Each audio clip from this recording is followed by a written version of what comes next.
Mais bachole bako bunda poete ba congolais ba fongola misu yango bako tanga article 64 wana ba lobby bo yo ndo comprendre ngo bete bozo misela article 64 non yo lobby a ozo kopesa biso esprit d'état tout congolais a le devoir. Pourquoi bâtir tout congolais ba toute autorité nationale provinciale locale et coutumière a le devoir de sauvegarder l'unité de la République, l'intégrité de son territoire sous peine de haute trahison. Voilà l'alinéa 3 article 63. Parce que l'économie de la disposition de l'article 64 des alliés suite logique à l'article 64. Article 64. J'ai vu un monsieur Touti qui dit un enfant Touti de 5 ans, il a plus de valeur que 10 Congolais licenciés. Maintenant, ici à la Kishibo naye. Ils vont récupérer ma béni na Congo en utilisant les têtes des Congolais na maboko na bango. Nanga n'est pas victime de ces gens-là. Abe show le tia yena chaîne munene lokola Top Congo, atika le kolanda actualité mondiale te. Et puis alandi mwaso anate, alandi réplique à Rwanda te qui n'a pas nié, alandi pe nanga mutu na yete. Nanga mutu na yete. Ya solo. Bakena kumisa na Goma. Moutazo répondre que nous sommes Congolais de tous les deux côtés. Donc nous les institutions, nous pouvons décider de tuer les Congolais. Mais alors pourquoi tu as Nanga lobby, il y a collaboration avec Kagame, mais il n'y a pas soutien. Mais mon collabo, même avec l'Ouganda. Tant que Kagame lobby, ngai na Congo avant Tshisekedi. Nazo kende ndeko boto la mabele na ngai oyo Belgique azwaki. Ça, c'est la mission de Kagame. Il va là qui gagne moni batinda qui est kotinda même nanga yebakite. Une ville de rebelles et agresseurs ensemble. Comment mutako kota lo baki akoma kibino boyebakite. Ce qui veut dire nanga c'est un pantin, il maîtrise rien. C'est-à-dire que c'est vraiment un bon pantin. Yamba Ibalaki. Qui lui a dit c'est quoi son mentor? Batinde le numéro. Allez, Zoa, aïe et puis tala. Yo autorité morale je sais pas ce que ça veut dire. Ibalanga zo na discours lokola mwana mga botami lelo. Mais yo tele mwana otala nini? Et pas tant on a téléphone. Autant on a téléphone. Quelle affaire? Bon mwana les aventuriers de mauvaise qualité. Maintenant nanga banduana, tu entends quoi? Et Ibalanga qui nous dit na dere na noté. Tout na poussa wa dere wa dere. C'est comme si il makambo sala nzoka. Yo nanga est complètement déphasé. Voilà. Nananga. Mais au moins comme tu n'as donc mutuna bango wanganité makambo ambassadrice à lobby. Mais Monseigneur Chole n'arrêta des siècles est en train de nier na Top Congo que n'ébité ce que c'est intelligence artificielle. Mais nanga sala qui apparition 2, 3, 4 jours avant. Quel est retard? Mais c'est la base. Il est en train de faire quoi? Ici, Nanga, collaborateur de la Senko. Yeyo. Nanga avec le président Senko. De vrais collaborateurs. Ninga va master. Ah, je suis là dans Simate. On dit Azaka. Donc, des collaborateurs. Donc, alors, et ce que j'ai aimé, c'est la fidélité de la belle Chole à Kagame. Il faut mon nègre zolenga. Baibalan qui bazali ni Baibalan qui bazana na présidence. Baibalan qui bazana na parlement.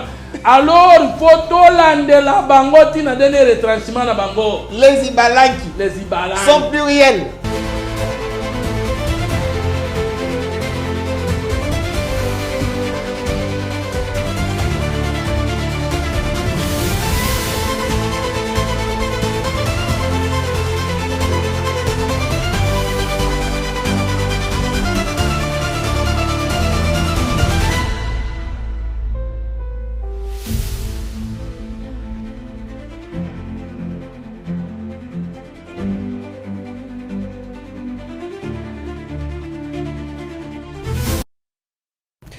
Il est temps que le voix puisse se prononcer par rapport à ces dialogues qui s'annoncent dans la messe politique.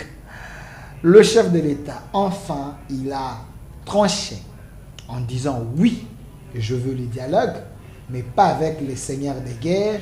Ces dialogues, je ne veux pas que ces dialogues soient un blanchiment judiciaire. Pour M. Abécholé de la Senco dit, nous voulons bien les dialogues, mais avec tout le monde, un dialogue inclusif. On ne peut pas faire un dialogue sans associer ceux qui ont pris des armes. Sur ce, M. Fumuto Tobasanga, il a été réclamé dans cette émission. Nous avons fait de notre mieux d'aller les chercher afin qu'ils puissent nous donner les éléments des réponses par rapport à ce débat qui est déjà sur la toile.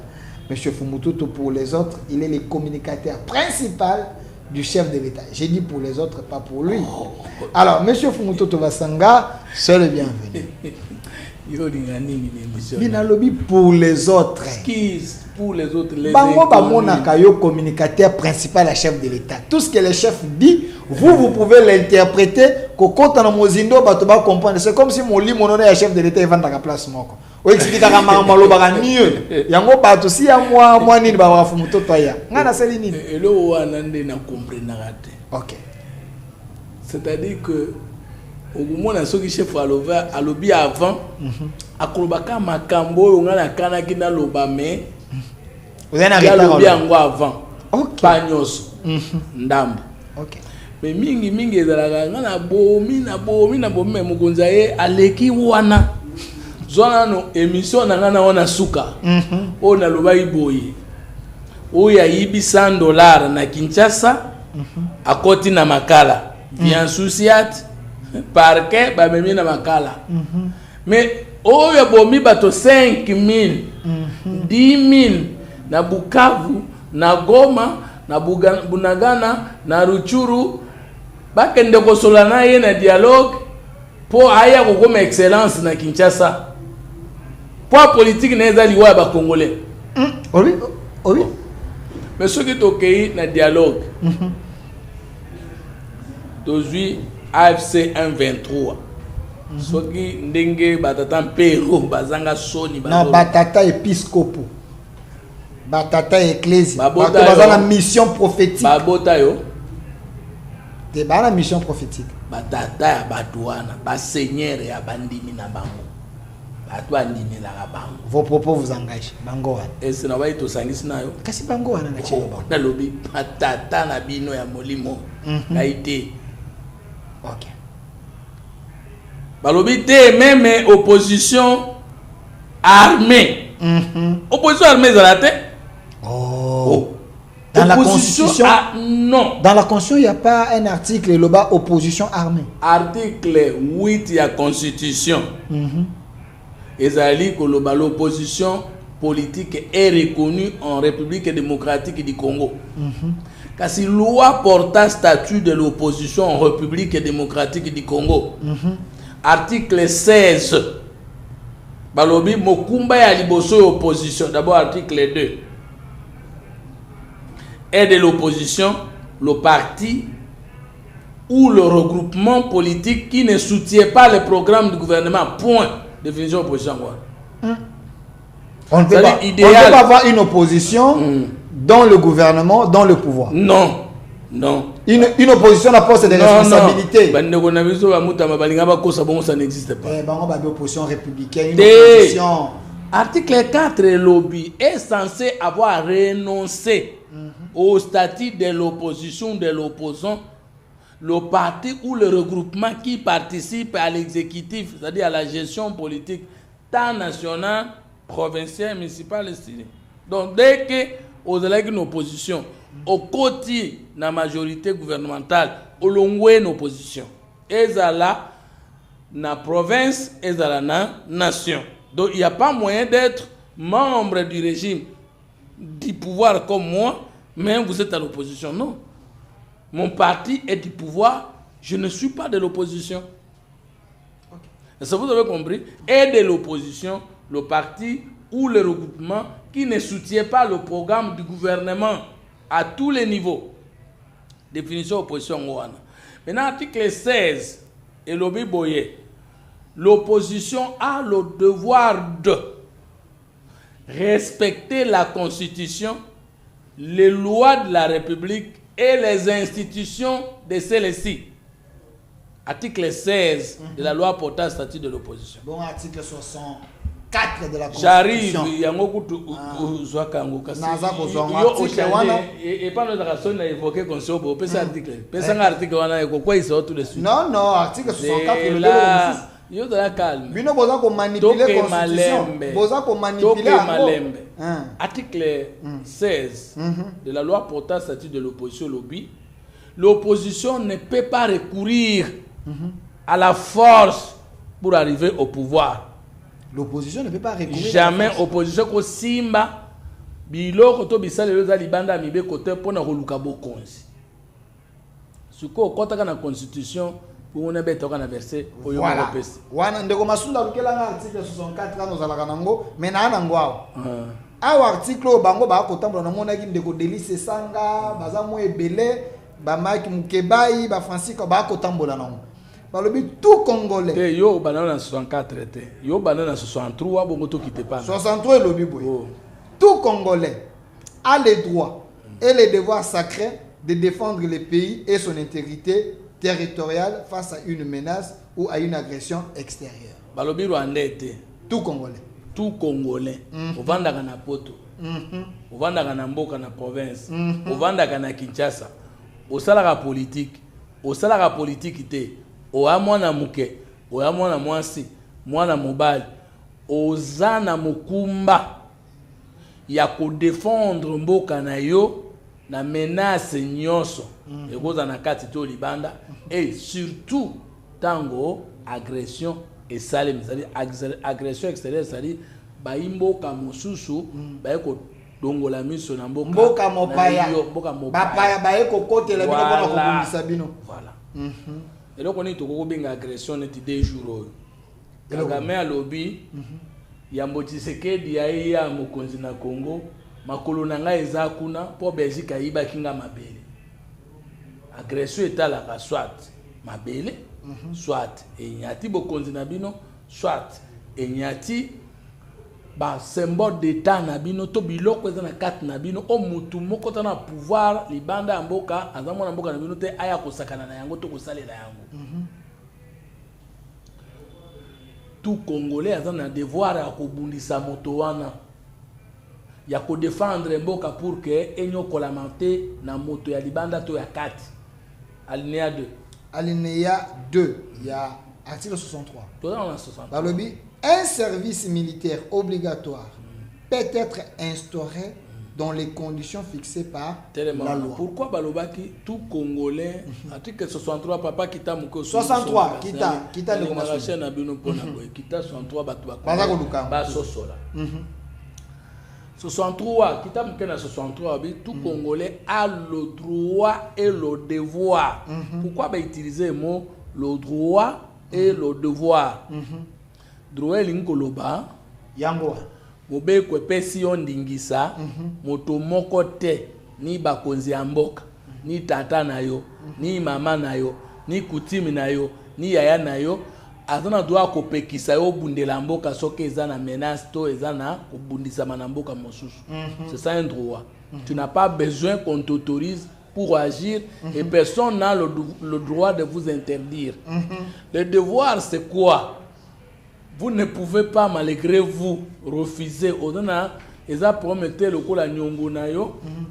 le droit à droit objectif, c'est-à-dire subjectif, pardon. Tout comme senga te. Mais vous avez le droit de mais tu n'as pas ce droit-là. Mais tu as le devoir, le droit à par contre, pour nous défendre mboka balobi na yo ozana mikumba mibale, c'est ton droit. Moto musa ko pekisa ote, c'est ton devoir. Yo moko poko mi bokobo ya ngote. Wana awa l'état to constitution utilisé dictature positive. Dictature ya loi ba benga ngo sous dictature te. Et puis si ndingisa. Alors pourquoi na devoir? Ba peso devoir parce que l'état to ba konza mboka bakoki kosalisa yo likambo yo olingi te po ba obundela mboka na yo. C'est-à-dire bana no bako uta ba uti classe mais bazana 18 ans mais ba soda ba ye na selon mbeko amboka bakangi bango bakende kubunda. Donc tu vas pas dire qu'on a violé la loi parce que en tant que devoir l'état ou les autorités bakoki ko imposer yo un comportement patriotique que vous n'avez pas consenti vous-même. Et sur ce, il semble que le Wazalendo Babima, on a deuxième alinéa. Kasi devoir non, un service militaire obligatoire. Obligatoire de la mot le devoir sacré de défendre. C'est-à-dire que direct parce qu'il s'agit de la nation. Ok, toi tu parles bien. Nous pensons que toi aussi tu veux bien toucher les armes. On a la Kamada, mais pas question contre l'avion. C'est ça le devoir de servir le pays. C'est-à-dire que les autorités peuvent décider, contrairement à vos volontés, et vous contraindre à défendre sacrément la République. Face, il y a des éléments au menace ou agression extérieure. Menace, ça dit bateau à Libanda. Menace à ma territoire. Agression, menace ou agression extérieure. Ok. Maintenant, balobi na yelo kwami balé balobi. Un service militaire. Un service militaire et qui kozala instaurer ces autorités bien sûr parce qu'un individu ne peut pas instaurer un système militaire sinon comme milice. Dans les conditions fixées. Dans les conditions fixées. Ndenge loi loba. Soki mboka eza menacé, bakoki ko contraindre batu ndenge ni po ba défendre mboka même so ba limité. Donc, à toute autorité nationale, ça veut dire président de la République. S'il vous plaît, M. Fumtoto Sungabi Sonan, parce que deuxième alinéa, il y a un problème.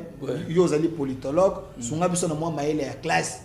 Ici, quand on a un bac qui y a opposition, baloba qui awa tiseke de bakoyi ko kangaye, ceux qui mandat na ici, parce que awa azali ko sel sabatu service obligatoire. Aujourd'hui, ba wazalendo o baza ko ba arme basali ko boma batu ba ko benga bango ba milice bo pesi bango ba arme ndenge nini est-ce que bo batama ki awa ba dans les conditions fixées par la loi. Wazalendo, quelle est la loi qui fixe les conditions de wazalendo? Akokanga masoki asimbi minduki ye moko pona ko bundisa mboka to ba intérêt ya mboka to ba symbole de l'état.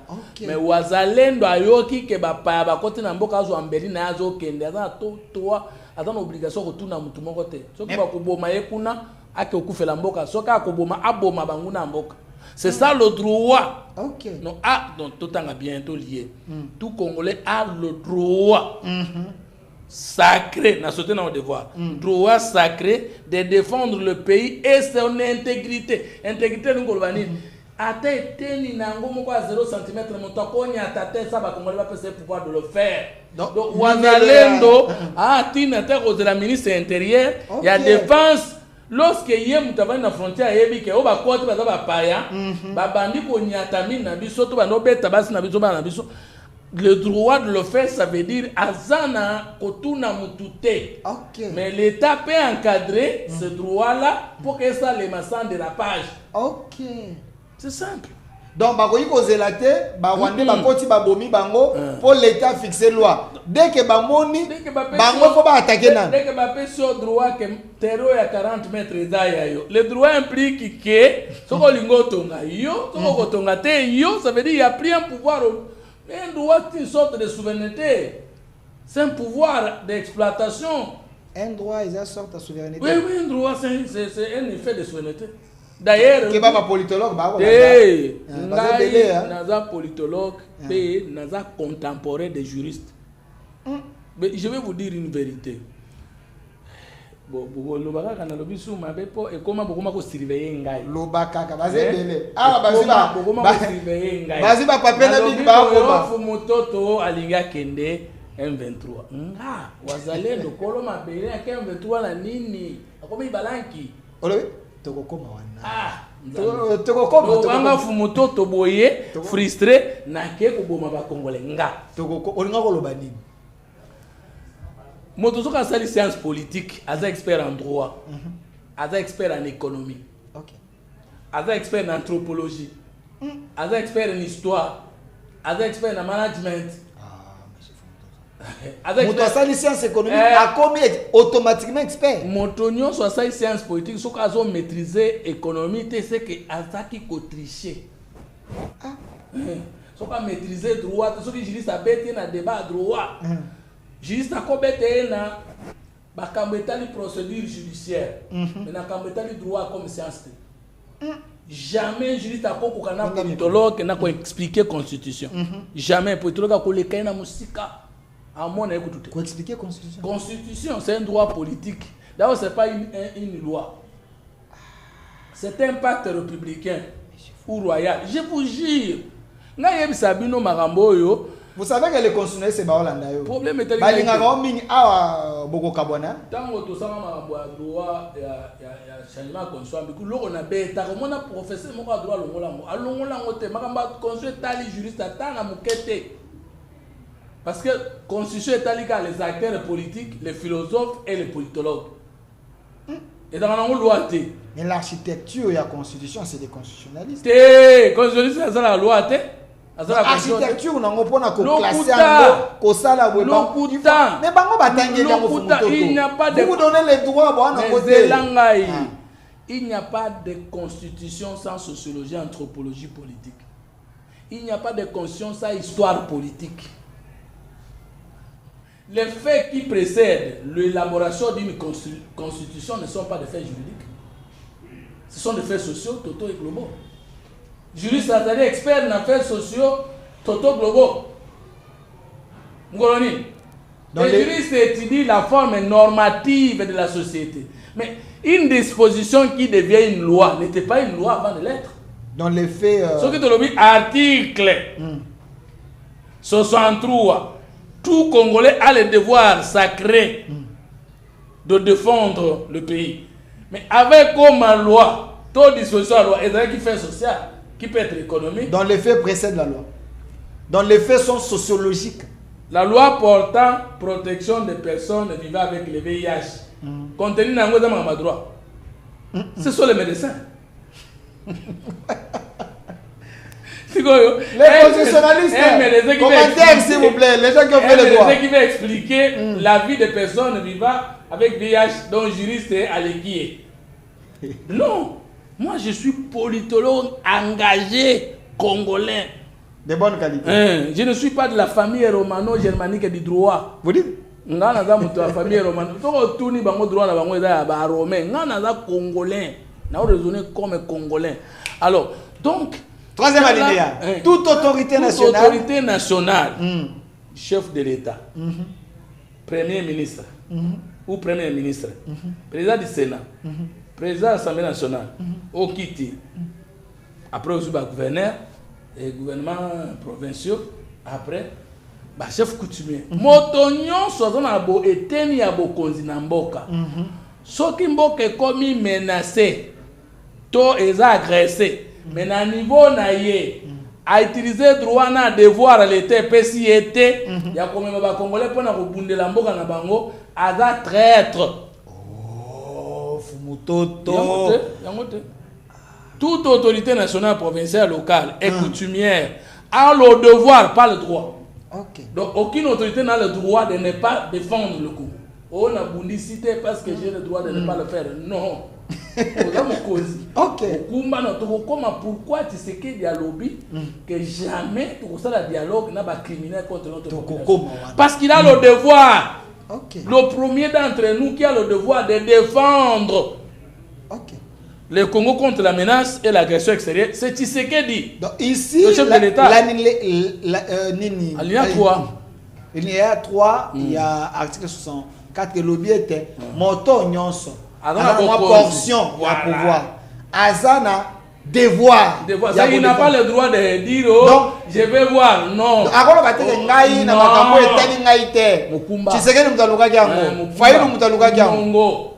Il y a pour défendre Mboka contre toute menace et agression ou agression extérieure. C'est là que donc un article 64. L'économie nango okoyoka esprit de l'État. Ngas qu'on a esprit de l'État. Ah, ouais, juriste, ça la loi. Moi, je parle de l'esprit de l'État. L'esprit de l'État, on va faire mais politologue, c'est expert en esprit de l'État. Merci. Juriste, c'est expert en esprit de la loi. Ok. Et loi, c'est une section dans l'État. Au sein mon ministère, moi, changer les questions politiques dans un pays. Parce que tout ce qui est à l'intérieur de l'État, tel qu'organisé, structuré, c'est la politique. Le droit est une section de la vie de l'État. Comme la santé est une section. Donc la politique prime sur les lois. Mais la politique, c'est ça Dieu. Vous dites. La politique, moi, dans un il y a beaucoup comme ça en carrière.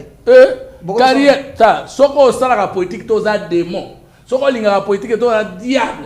Et même le diable, c'est un faux diable. Bon, on va la politique, ce sont des fous. Non, retirez. Retire quoi pour laisser quoi? Retirer.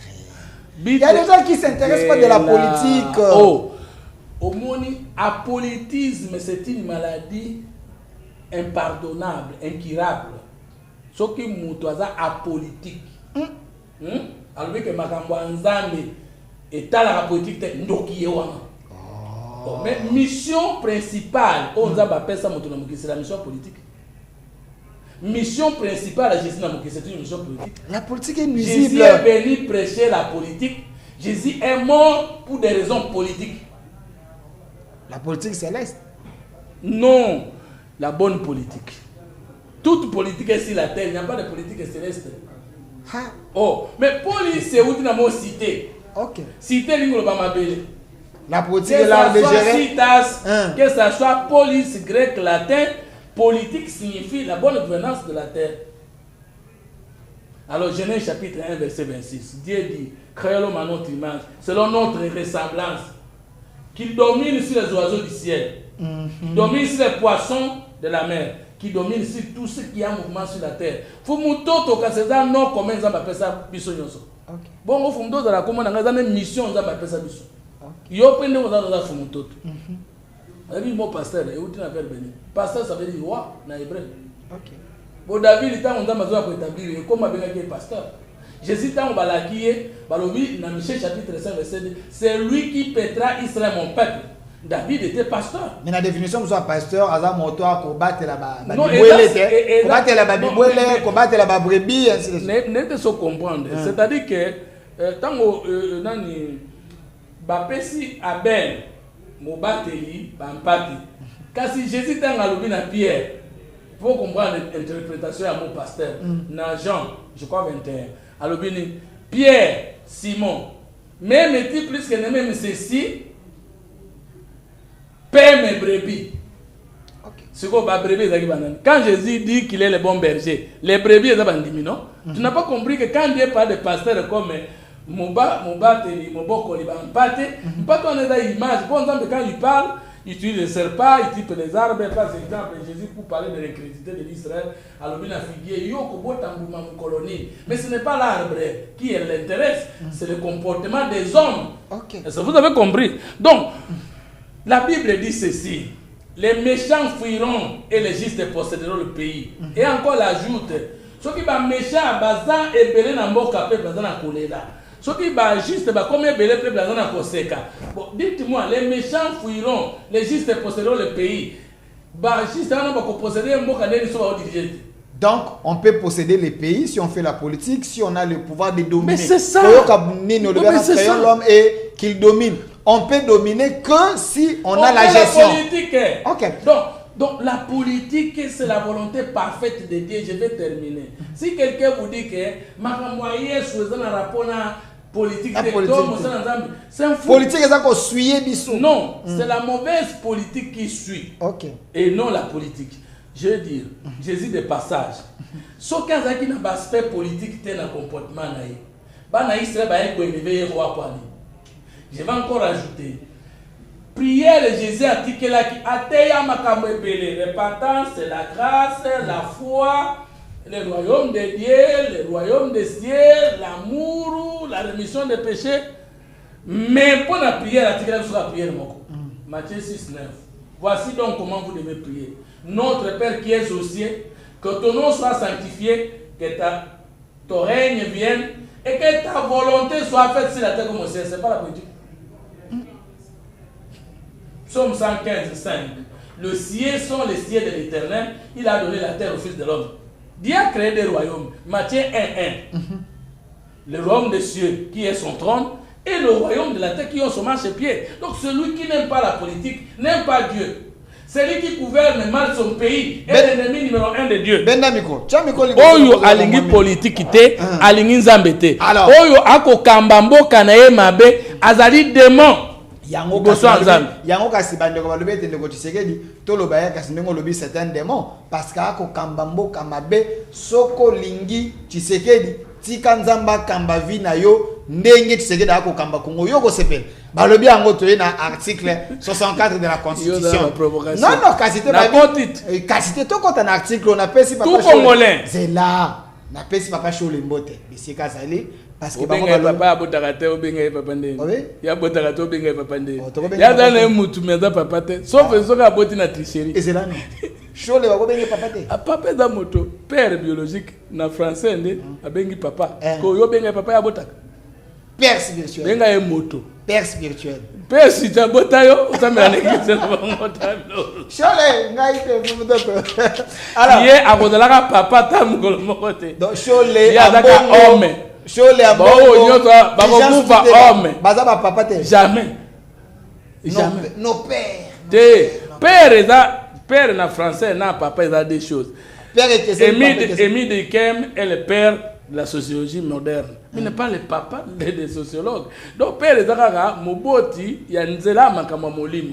Père. Mais papa c'est biologique. Donc Chole ambongo fija papa te sauf ba tricher. Baboti bana donc soki ne babota na ndenge wana babota mais bana wana mo ebe babenga bango papa na miso abatu zate babetela bango musika soki babota tozo na article ça bango azaka papa ba père bakoza ba père parce que comme il professe des valeurs na ndenge na bango batu andimela bango papa te jamais jusqu'à la mort. Parce que Fumtoto a raison, il a tort. Beaucoup mais parce que différence c'est entre papa et père. Est-ce les sango Chole Ambong et les autres Moboti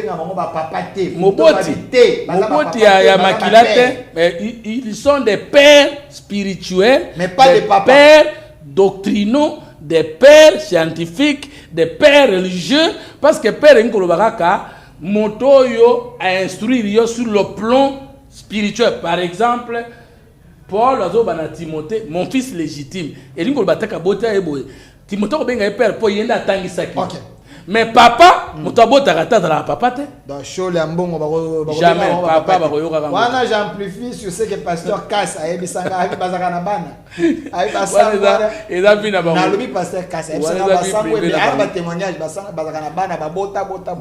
Na ebite soki Chole bota, soki Ambongo bota, soki Fijirane. Wana ebite. Mais pasteur Kass ayebi abi basango ba bota comme pas possible. Mais au moins moi j'ai des frères sango batana bana, ça je connais. Ba frère sango batana. J'ai même des frères qui sont des polygames, tout ça. Donc, ces gens, ce sont des vrais imposteurs. Ce sont des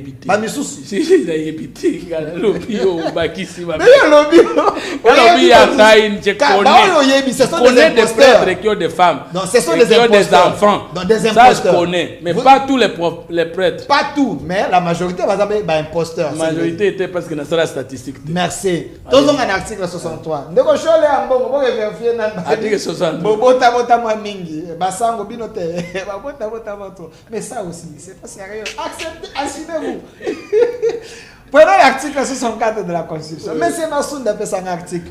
Léon Kangi Fumutoto. Ngape na Kangi. Nabwilio. Alors, tout Congolais, ezala Monseigneur Chole, ezala Fulgence Muteba, ezala Monseigneur Ambongo, tout Congolais. Seulement, qui est Congolais, qui n'est pas Congolais, point d'interrogation, parce que nous sommes le seul pays au monde où 4 citoyens sont ratés. C'est la carte d'électeur qui nous donne la nationalité. Il y a des Congolais de bonne qualité et de mauvaise qualité. Mais alors, plus Congolais que moi, ils sont ratés. De bonne qualité. Soit aux Alogolanga, soit aux Anasenanga. Mais vous les Kangans des athées. Mais de mauvaise qualité, c'est belé. Et belé. Ok. Tout Congolais a le devoir de faire échec à tout individu ou groupe d'individus qui prend le pouvoir par la force. Nanga, Bisimwa, Kanyoka, Baza Bakambi, Yagoma na Bukavu, par les élections ou par la force. Par la force. Alors tout Congolais Abbé Chole, Monseigneur Chole, Fulgence, Monseigneur Monseigneur Ambongo, na place wana, Eric Senga, boko kote la nanga na bisimwa, to boko telemela bango. Non, ande ko shola lo biboye. Yo pesa na réponse. C'est là. Ah, wana comme dictature. Ndeko shola tanga article 64. Amona raté. Non, ya mon. Atanga ngote. Oh, kwani. Attends, oyebi ngai lelo na bandi ko douter na ba qualité pe niveau scientifique ya Monseigneur Chole. Ya Chole. Oko douter na mo. Na ko mo douter. Alors que formation tala biro na ezana ba livre. Attends ka mingi. Tala ba livre na sima. Chole. Attends ka mingi. Quand vous le voyez parler, azo zanga même cohérence dans l'idée. Il n'a pas la dimension scientifique. Non. C'est-à-dire tellement que il n'est pas éloquent. Il est en éloquence, c'est dans un faux débat, c'est pas la science. C'est dans une diction, éloquence, ne juge pas par rapport à ça. Okay. C'est la rationalité. Dans ses idées. La rationalité, la logique. Ok. L'enchaînement des idées. Mais basango batanga mingi ko logique hein. Au koki kotia tembete parmi ma formation bien. Na bato oyo batana Congo, c'est la formation catholique et protestante. Ah oui hein. Tokoko n'y était. Je ne parle pas d'eux. Je parle de lui niveau scientifique. L'individu niveau scientifique est comme un problème. Mais je vais tendre ma réaction.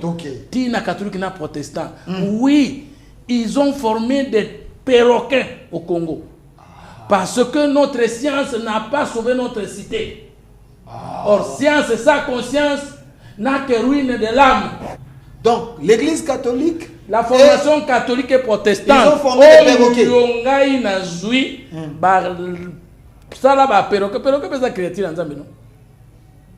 Ça les bons disaient et non les bons faisaient. Oui, mais parce que les juristes congolais sont contre les lois du pays. Les économistes congolais sont contre l'économie du pays. Et parce que les Congolais licenciés, les Congolais docteurs, les Congolais professeurs, devenus politiciens est le premier ennemi du peuple congolais. Vrai ou faux? Vrai ou faux? Nana bomimbo koyo, Kagame. Mais nana sungi e pa boma ba Congolais. Congolais.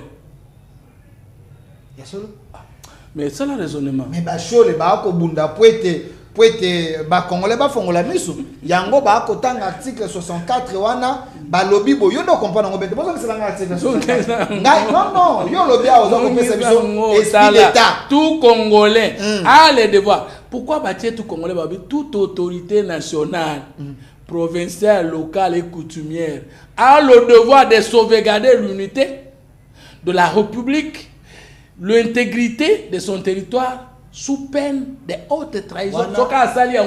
Voilà l'alinéa 3 article 63. Parce que l'économie de la disposition de l'article 64 est allée suite logique à l'article 64. Qu'est-ce qu'on a quand article 64? Yo no le gelanga maloba. Ngana zo ke show la tanga ke loko yo bien yo no comprendre esprit en bien qui politologue ngo peut-être toko douter nango. Yoka esprit show la zanango. Tout Congolais a le devoir de faire échec à tout individu ou groupe d'individus qui prend le pouvoir par la force. Tout ce qu'on a besoin de allez-y. Tout ce qu'on a besoin esprit à chaud. Comprendre. Il avait dit avant l'élection que ceux qui vont organiser l'élection dans le ligne na bino ya forcing, ya makais, il y aura encouragé au à côté les mains pour vous barrer la route. C'est ça l'esprit, il y a article 64, il y a Chole. Voilà, aujourd'hui, il ne condamne pas les rebelles parce qu'il vous avait averti, le pouvoir de Tshisekedi est pris par la force. Maintenant, il y a un courageux qui s'est mis debout selon l'article 64 de la Constitution où on a des phases de compréhension. Selon les esprits de son pouvoir. Non, ça n'a pas tout Congolais a le devoir de faire échec à tout individu ou groupe d'individus. Tshisekedi n'a union sacrée. Individu qui prend le pouvoir par la force en violant les lois. What is that? Deuxième sous-sexuel. Non, aliboso. Yango show abaki forcing. On est comme une force. Prendre le pouvoir par la force. La force, c'est quoi? C'est l'ensemble des moyens non autorisés. Oui. Et quand on parle de la force en sciences politiques, c'est le coup d'État. Et le coup d'État, c'est-à-dire que la personne qui n'exerçait pas le pouvoir, mais un sali coup d'État, n'a moto na pouvoir payer à Django. Tu sais que dit Atikali Koko, ma président par force, c'était. Mais je ne sais pas forcing, les élections. Bon, forcing, force. C'est là, Malembe. Force, na forcing. Non. On peut prendre le pouvoir par force, mais pas par forcing. On a pas mon émo kazo.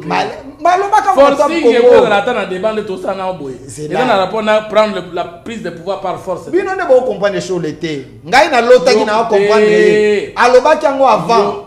Vous organisez les élections na forcing par force. Ceux qui boké na on a lolenge oyo, il y aura encouragé à côté les mains. Donc c'est la force que le régime a utilisée. Pouvoir par force est de la deux choses dans la science politique.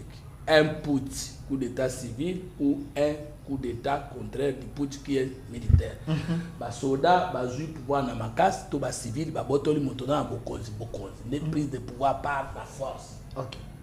Et comme dans l'article 16, la loi portant statut de l'opposition, l'opposition doit renoncer à tout recours à la force pour exercer le pouvoir d'État. Est-ce que tu sais qui dit? Est-ce que Madame Souminois, est-ce que le président du Sénat actuel, le président de l'Assemblée nationale, Motomoko a sali coup d'État pour qu'on tout Congolais a le devoir de faire échec à tout individu, groupe d'individus qui prend le pouvoir par la force. Deuxième, ou qu'il exerce en violation des dispositions de la présente Constitution. Des choses. Ou na kokota, kokota ki na makasi.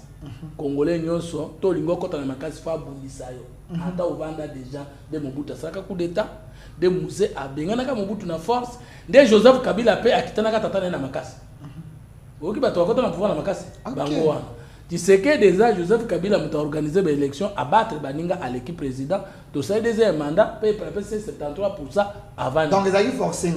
Il n'est pas entré au pouvoir par la force. Okay. Donc, chaud là, comprend dans mon Yoka. Ce qu'on a mis, deuxième sous-section, il y a le okay. Quelqu'un qui est entré au pouvoir par de voie légale peut devenir dictateur. Oh. Oui, c'est ça le néa 2. Ou qu'il exerce, parce qu'il ne peut violer la Constitution en exerçant le pouvoir que celui qui est aux commandes des institutions.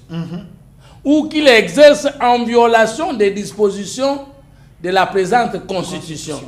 N'a pris le pouvoir à Goma par la force et l'exerce en violation des dispositions présentes de la Constitution parce que gouverner à Goma, il y a Nord Kivu, a élu du peuple. Okay. Gouverner ainsi du Kivu, a élu du peuple. Les pantins gouverneurs. Les pantins gouverneurs, ils élu du peuple. Les envoyés de Kagame, ils élu du peuple. Ce que chaud les gens comprendre, est-ce qu'il y a des experts en sciences politiques. Mais ce qu'il y a qui même expert en sciences politiques, c'est un expert de mauvaise qualité. Ah, il y a eu des ça là. Na lobby te kena yebi, na lobby de soki azalaki. Chaud Lazare. Mais na tout nio nanga exerce un pouvoir à Goma comme qui. Aza autorité morale na yebite. Rebelle. Bon, un rebelle est recommandé dans la Constitution. Mais Chaud la moyen condamné. Chaud parle de l'opposition armée. Est-ce que dans la Constitution opposition armée ça là? Non, il n'y a que des catégories d'opposition à la République démocratique du Congo. Article 2 de la loi portant statut de l'opposition. L'opposition est parlementaire ou extra-parlementaire. Ok. Parlementaire. Et extra-parlementaire. Ouais. Nakat, il y a une institution. La minorité de la opposition. Libanda institution, ils ont parti soutenir le pouvoir, mais ils ont des députés parlementaires. Bon, dites-moi, par place est-ce qu'une constitution peut autoriser une rébellion? Et la résistance? Est-ce que... Bon. Parce que Kabila lobby a aussi l'opposition, Abandaka non résistant. Donc, en étant résistant, ce n'est pas ouvrir au moins la rebelle. Est-ce que la résistance est constitutionnelle? Non. La Constitution et les lois du pays, présentement de la République démocratique du Congo, ne parlent jamais de l'opposition armée, ne parlent jamais de la résistance. L'opposition est parlementaire et extra-parlementaire non armée. J'insiste. Okay. Parce qu'on ne peut pas accepter une opposition armée au Parlement. Donc, c'est un terme de rebelle. J'arrive. Résistance à la camp, antichambre et agression, tout est rébellion. Moutounio, ça, quand nous dans le dictionnaire, en sciences politiques, lorsqu'on parle de résistance, c'est lorsque le pays est sous expansion ou occupation, où le pays est confisqué par les étrangers, où le pays est dirigé par les étrangers. Les patriotes qui ne vont pas travailler dans l'étranger, on a un terme consacré, les collabos. Ok. Je sais pas si tu comprends. Parce que Nanga lui-même, même lorsqu'il a dit, nous collaborons avec Kagame, mais collaborer ne signifie pas soutenir. Ah, connais. Accompagné à côté. Nangi kweb sayo liwamboko yo. Pesa eko. Liwamboko yo eza d'abord na motema mabete. Eza ignorance. Niveau d'état. Niveau d'état. Donc il y a les ignorants. Gouverneur moko ya province d'abord tanga kombo. Baninga ne bino ba journaliste ba utotu na question ya pas 3 mois, non même pas 2 mois, même pas 1 mois. Pesa biso bilan na yo à la tête de la province 2 ans. À l'objet, je ne dirais pas qu'il est positif ou bon. Je ne dirais pas qu'il est mauvais. Mon bilan est là. C'est un ignorant. Conscient ou inconscient? Inconscient.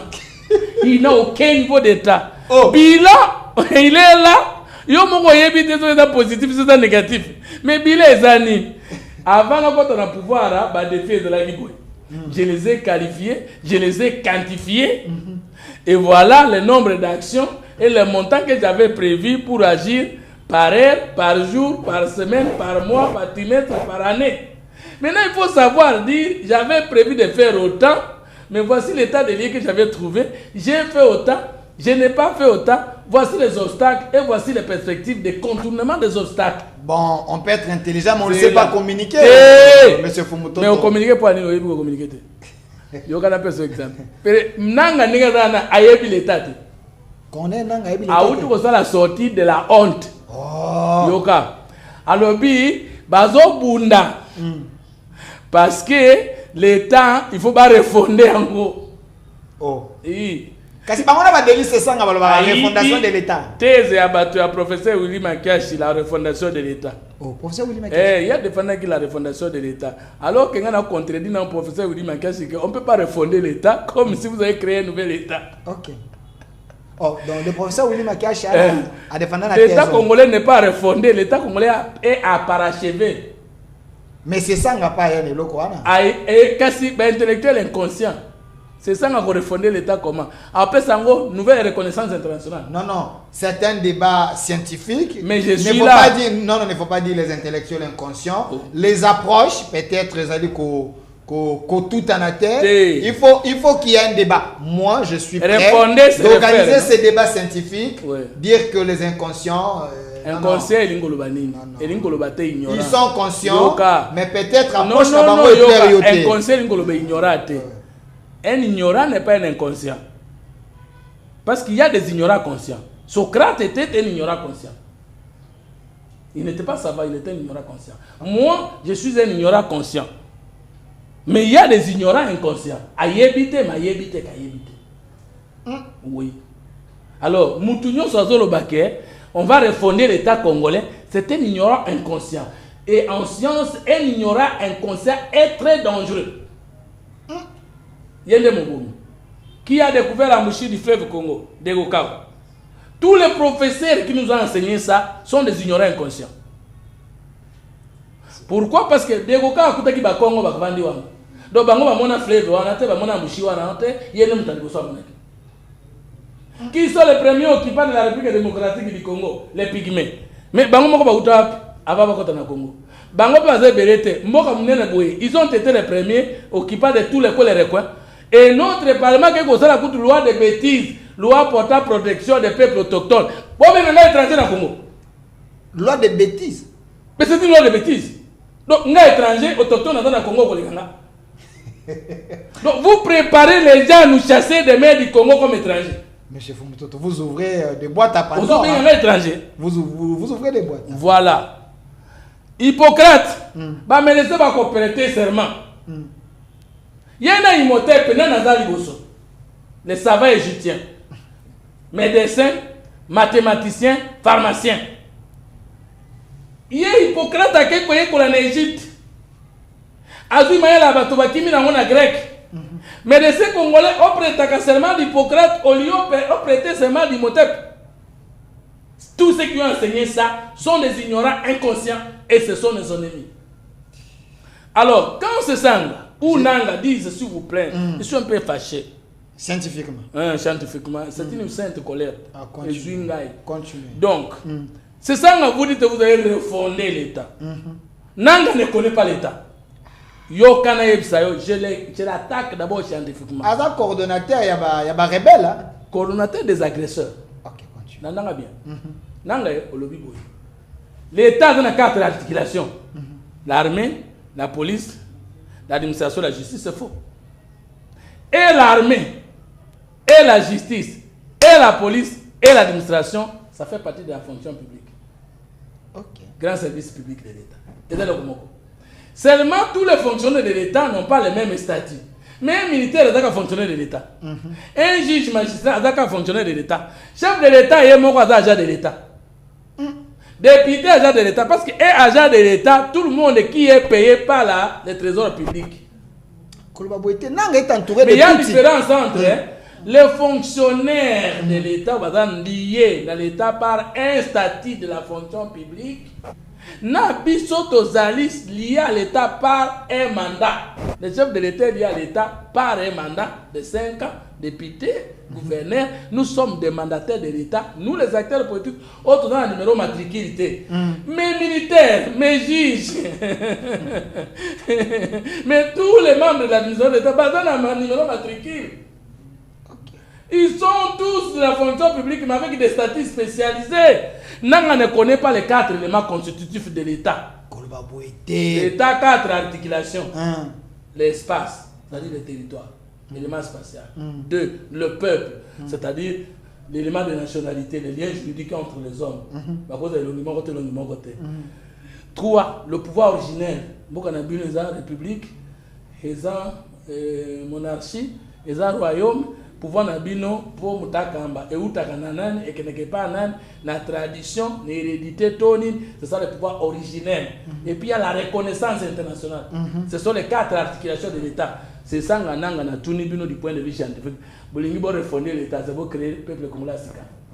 Bolingi bo refonder l'État, pour créer territoire à Sika. Bolingi bo refonder l'État, pour créer pouvoir originel à Sika.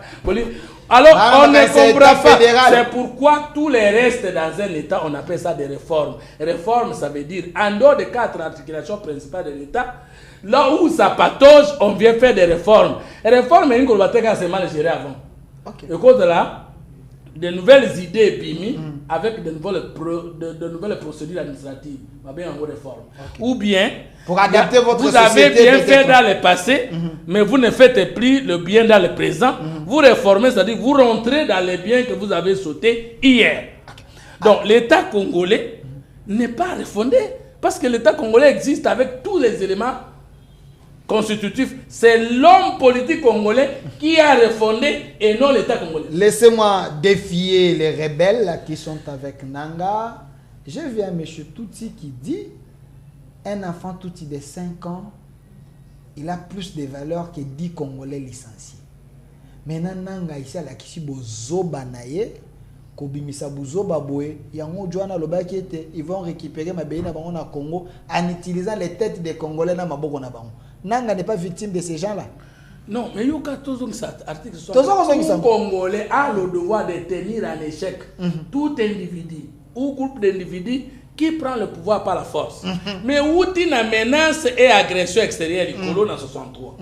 Bobo posa ba vendre la article wana po ba sala nini. Ba la kana posa ko zo pouvoir par la force ou bien ko za ko la nanga ko exercer pouvoir en violation des lois de la République. Alors, ndeko fu mutoto parce que toi ko kitana bombela ko mituna s'il vous plaît na bombela nyatakasi. Nanga lobi il y a collaboration avec Kagame mais il n'y a pas soutien. Oui. Mais mon collabo même avec l'Ouganda. Tant que Kagame lobi ngai na Congo avant Tshisekedi nazo kende ndeko boto la mabele na ngai oyo Belgique a joué. Ça c'est la mission de Kagame. Nanga maintenant collaborateur ya Kagame et Kagame collaborateur ya Nanga. Collaboration na bango eza sur du Cameroun. moi j'ai suivi les ministres des Affaires étrangères, il y a qui soutient les rebelles qui sont là-bas. À l'objet de comprendre la collaboration en terre. Parce que le Rwanda est menacé, vu que les rebelles du M23, ils sont dans les espaces occupés des alliés voisins à Rwanda, Bazo Kabola frontière, il y a cette collaboration militaire. Ça, c'est le ministre des Affaires étrangères. La science politique, mon résistance, n'est pas deux verbes. Les collabos et les patriotes. C'est-à-dire ceux qui banganzami na mboka na bino ba kati bino etene mabele. To ba koti na ba institution nationale ba ndiko kamba bino. Mais yebani ke ba ibambo baza ba imboka te. Bato yo baboyi kokote la bango, ko travailler na bango ba bengango les patriotes résistants. Okay. Se comprendre. C'est-à-dire les nationaux d'un état qui ne veulent pas du dictat des étrangers na mabele na bango. Ndo yo kaka wasalendo. C'est-à-dire moto yo akoki kondimate mopaya aya komonela ye na mabele na ye. Maintenant bana mboka oyo baza ba naïfe, ba zoba, ba mayele te de mauvaise qualité mais ba kei ko salela ka mopaya nde babenga ka collabo. D'où le mot collaboration en sciences politiques. Alors mnanga ndisa tango Kagame a communiqué, nous collaborons avec l'M23, ça veut dire notre mission est de récupérer nos terres ravies par le royaume de la Belgique et données aux Congolais. Dans cette mission, pour atteindre son terme, nous collaborons avec l'AFC M23. Les pantins. Non, Yokango très bien. Qui nous facilite la tâche pour le moment. Pour aller récupérer. Tobanda yango avant Tshisekedi aya. Tosala ki AFDL. To collabora ki na musée tanga linga balukela biso to bomaki. Tango mona na yeshi Joseph Kabila to ndeko Joseph Kabila to ko Joseph Kabila akoti. To tika ki yenye po lui nous faciliter la tâche. To kanisa ki yo Tshisekedi azoya pona kokoba cop na biso ye abaluki alingi makambo wana te. Koloba lelo keza Tshisekedi mutazana base na guerre oyo nga Kagame na wanganeli yo kanana. Mais ngana lobike nanga ninga za bweza yete mutamitindi bisondo to tindi bango po il faut to les kananzela ba congolais po to zo Congo bien nanga ressort après vient dit oui tozo niete que dans la collaboration mais mon collaboration on colle ça aux ressortissants d'un pays qui accepte de travailler avec les étrangers qui anéantissent leur pays. C'est que nanga tanga dictionnaire en sciences politiques. Deuxième élément. Chité. États-Unis à l'objet dans Rwanda retire biloko nona Rwanda na Uvira. Nanga tango biso to signé accord de paix RDC. Rwanda lobaki makambo États-Unis etaliete. Etaliote.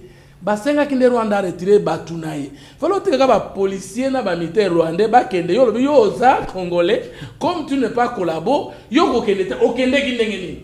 Et puis tant que nous avons vu biso na tiki Uvira nazo banga batu bakufa wana force netre ya pona ko batela bango yango na tunanga e congolais na tunanga question de mission non ye mutabatela biso na exercice na mbujimane c'est ça. Donc pour te dire que à partir du moment où Kagame lobi que je suis là pour chercher des terres et que ma mesure de défense na ye est dans la carte à mabele na biso. C'est déjà une violation. Et que namboka na bango biso to tikala ko occuper ata village mon côté ata des maisons. Ko déjà ba soda na bango dans mabele na biso et agression. Yo zo collaborer na bango bo collaborer nini. Ndeko fumutoto tikanga ina tuno mutuna oyo parce que osiliki singai. Mais Osiliki, j'ai atteint un objectif. Osiliki ça congolais moko contre agression.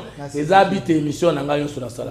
Congolais moko asilika aloba ngaboye tokomona. Même nous en amelo kwa kubundisa te, c'est déjà un pas. Nous devons défendre Nous devons défendre le Congo ensemble jusqu'au sacrifice suprême de notre sang. Merci. Mais on ne prendra le Congo. Ou 0 cm na eka biso to sila. Mais est-ce qu'on a congolais moko atie batu na confusion? Ndeko Shole alandi ete alobi makambo na boa koloba neza makambo na bino nde bozo expliquer ba congolais clair te na accord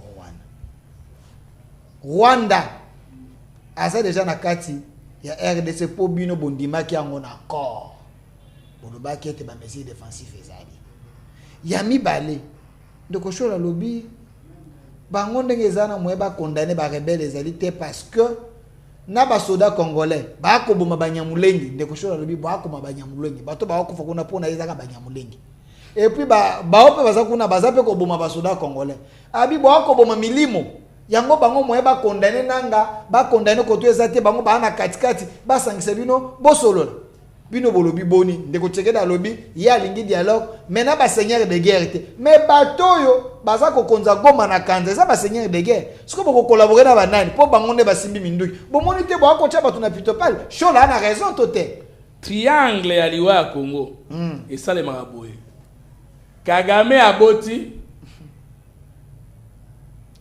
AFC23 akumbizemi 5 abokoli mwana olobi Kagame aboti saka AFC ale AFC achaka AFC zemi AFC aboti mwana 5 abokola kai 5 aza orphelinat de rebelles tous les discours ya Abbé Cholé monseigneur Cholé ils ont reflété fidèlement dans la sortie médiatique ya nanga eza discrimination de certaines tribus mais tribu ya Fumutoto eza moins de 300 000 personnes mais tikala kozwa ba institution te ni nata Tshisekedi ni nata Kabila tribu nanga le bakela au Congo nous sommes à l'omela eza représenté botikala kozwa ba arme te toza na ba arme te mais les touti congolais n'ont jamais été absents dans aucun gouvernement Banda Mobutu tilelo ti siko bazali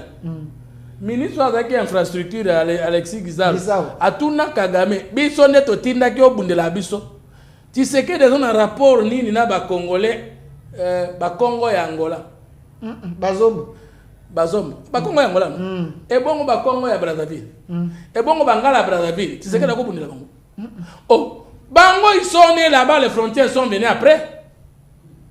N'est-ce que vous comprenez? Ba frontière tangeye écoutez qui ba tribu eza na yango. Quand vous arrivez na Chikapa, to na Kamako, vous prenez les bapende Kotoyo, bapende Angola, bapende eza des frontières ndé lobi ke bakabwane comme des peuples. Bango bazali na bango kawana. Les touti du Congo n'ont pas de rapport, il y a politique dans tout il y a Rwanda. Les Bakela du Congo n'ont pas de lien politique avec les Bakela de l'Angola. Sukoyo, dites-moi, Kagame lobi bazonyo kola batuti. Nanga lobi bazonyo kola batuti. Nshole alobi bazonyo kola batuti. Oso comprendre poison. Bako boma banyamulengi. Shole alobi. Balobaki liboso moni ni babenga kango discrimination des soilophones à Kinshasa. Est-ce que biso na Kinshasa to tuna moto tribu? Ya wa. Ni bisanga kinoa tuna moto. Est-ce que biso na université to tuna moto province? Abandondu mukweswe. Alors, ngai na bala. Ngai sankurwa na bala masinga mukongo. Ngai na bala mukweswe. Est-ce que bolingo na biso to la province na bala? Non. Est-ce que l'université na biso to la Kaka Chole Mutalobaki, les soilophones sont discriminés à Kinshasa. Chole a le problème. Mais là, on va dans d'autres tours. Donc, avec Chole, ma monseigneur la catholique, parce qu'on décide de la loi. Ils n'ont jamais été interpellés. Mais si les opposants ont commis des bavures, bango écoute où il y a Koleka. Non, et ce sont des citoyens du Vatican. Ils sont protégés par les lois de la papauté. Il semble. Oh, le babé, c'est la plateau, la souris. Non, des citoyens du Vatican. C'est ça le problème. Ok. Yé batuniye, maman et ambassadrice wana, ya Rwanda lobby, nous collaborons avec l'AFC23. Alors, il y a l'intelligence artificielle. Oh, la communication, batonyo sa mokliba yebike. Okoki kosala une émission d'actualité te soko landa ke information à dernière minute et ta bon matana plate pour tout homme normal.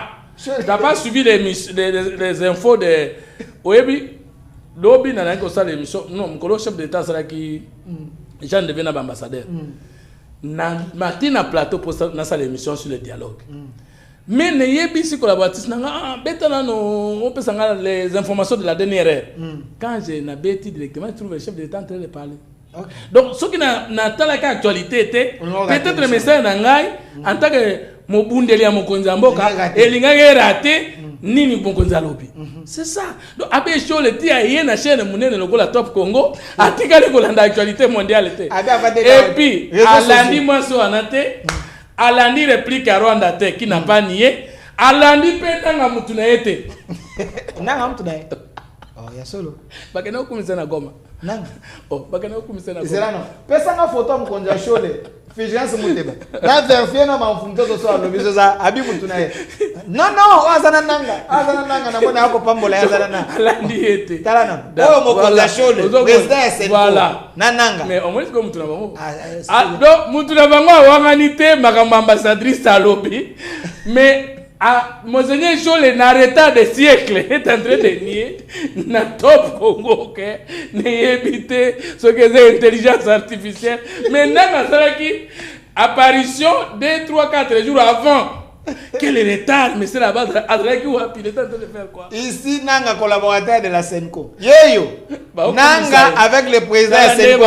Tande ba ko seka. De vrais collaborateurs. Ba ninga ba master. Ah, je suis là simate. On dit azaki. Azaka pembe. Azaka pembe. Donc des collaborateurs. Donc alors, et ce que j'ai aimé, c'est la fidélité de la belle Chole à Kagame. Il faut mon nègre zolenga parce que quand on communique, il y a des messages qui passent ça que vous communiquez. Ouais. La communication, il y a ce que tu as prévu de dire, ce que tu as dit, ce que tu n'as pas dit et comment tu as été entendu. Il y a le message de la bouche et le message non verbal. La communication gestuelle. Gestuelle. Non verbal. Voilà, body language. C'est-à-dire la langue parle. Oui, articule les phrases, mais le corps peut contredire. Avec chose comme Baba. Myriam Boketu, merci maman. Merci. Vous mettez qui est d'abord donc, aïebi tout raisonner. Tiens, comment c'est l'accord, Makambo? Donc il y a des Congolais de mauvaise qualité. Na catholique partout. Na tika lo yeba yete mbala liboso on comprendre mbongo ba pesa bango besoin de Belin. Ba pesa bango. Oh mon cher. Oh. Moutazo répondre que nous sommes Congolais de tous les deux côtés. Donc, nous, les institutions, nous pouvons décider de tuer les Congolais. Mais alors, pourquoi tu as ça? Merci de Kofumuto tout à la caméra. Bando ba retenir nini na passage na yo. Passage na ngai. Lelo en synthèse. Moto a retenir. Mokonzamo ka lobi boye. Dialogue oui. Mais pas ceux qui ont pris les armes et commis des crimes contre notre peuple. Chef, discours ça n'est à dire. Parce que et ça li révision à Makamonyos. Et quoi ici doit? Parce que tous na doit na banane. Na ba criminel. Maintenant est-il li bangwa salanini? Pas en position d'avancer. Donc on a comprendre le chef que à ça qui ba mesure nyos que ba ko avancer. Deux, je comprends le chef que sur le plan diplomatique à ça maîtriser la situation. Trois, on a comprendre le chef que à cause de la réforme peut la retouche na place nyonso des Congolais de mauvaise qualité sont encore dans l'institution. Na place n'y a pas partout dans chaque secteur. Là où il y a les Congolais de mauvaise qualité. Où il y a les Congolais de mauvaise qualité mais il y a encore union sacrée. Des Congolais pourris. Tongola. Kene libanda. Po bango bako funda kama kabona biso pa banguna. Baibalangi. Baibalangi bazali ni Baibalangi bazali na présidence. Baibalangi bazali na parlement. Alors il faut tolande la bango tina donner retranchement na bango. Les Ibalangi sont pluriels. D'accord, tu na question hein. Ibalangi kana moni batinda ki ekotinda même nanga yebakite. Une ville de rebelles et agresseurs ensemble. Comment Moutako taloba ki akoma ki bino boyebakite? Ce qui veut dire Nanga, c'est un pantin, il maîtrise rien. C'est-à-dire que c'est vraiment un bon pantin. Il maîtrise rien. Yamba Ibalaki. Qui lui a dit c'est quoi ce son mentor? Le numéro. Allez, Zoa. Et puis tala. Yo autorité morale, je ne sais pas ce que ça veut dire. Ibalanga zo sera discours lokola mwana mga botami lelo. Mais yo tele mwana otala nini? Et pas tant on a téléphone. Autant on a téléphone. Quelle affaire? Bon moi les aventuriers de mauvaise qualité. Maintenant nanga banduana. Tu entends quoi? Et Ibalanga qui nous dit na adhéré na noté. Tout ça pour ça wa adhéré wa adhéré. Télé Lonyana. C'est comme si il m'a ça la nzoka. Nanga est complètement déphasé. On lui a dit, il arrive et tu l'accompagnes dans la déclaration Oyogi. Donc, Motiana na Woutakuna, aye pas na biso kotoyo, après to conduire pas mon konzi na biso, azaba déclaration manque d'esprit d'état. Merci Ndeko. Merci. Balanki toza ntina na yete. Oh, ozolo bakana ndengo ozaki na pasi. Yo monto so yo ka salaire à l'état. Ya l'état. Olobi oza marginalisé au moment congolais. Merci Ndeko Fumutoto. Donc, Bandeko. Merci. Nous avons eu des présidents. Mais dose ya bolingo ya mboka ya Tshisekedi na biso sincérité et l'équipe à président. Merci. Donc to simba ye makasi. To batela ye makasi. To kengela ye makasi. Azala wana. Jusqu'à ce que Monguna alongwe na mboka. Merci Ndeko Fumutoto Basanga. Ici nous devons défendre le Congo ensemble. Sur base de l'article 63 de la Constitution, défendons le Congo. Maître Oscar a créé ce mouvement. Nous aussi, les Congolais, Tolata Yango. Tshisekedi passera après ses mandats avec S. Après ses mandats, il passera. Mais le Congo va rester. Mais Azana nous a mission naïe. Bisoba Congolais de qualité, nous devons les soutenir parce que lui soutient le Congo, défend le Congo. Après la tempête, on verra ce qu'il faut faire. Atabo Sidiki. Ici, nous défendons le Congo avec des Congolais de bonne qualité. Et notre RDC est possible. Au revoir.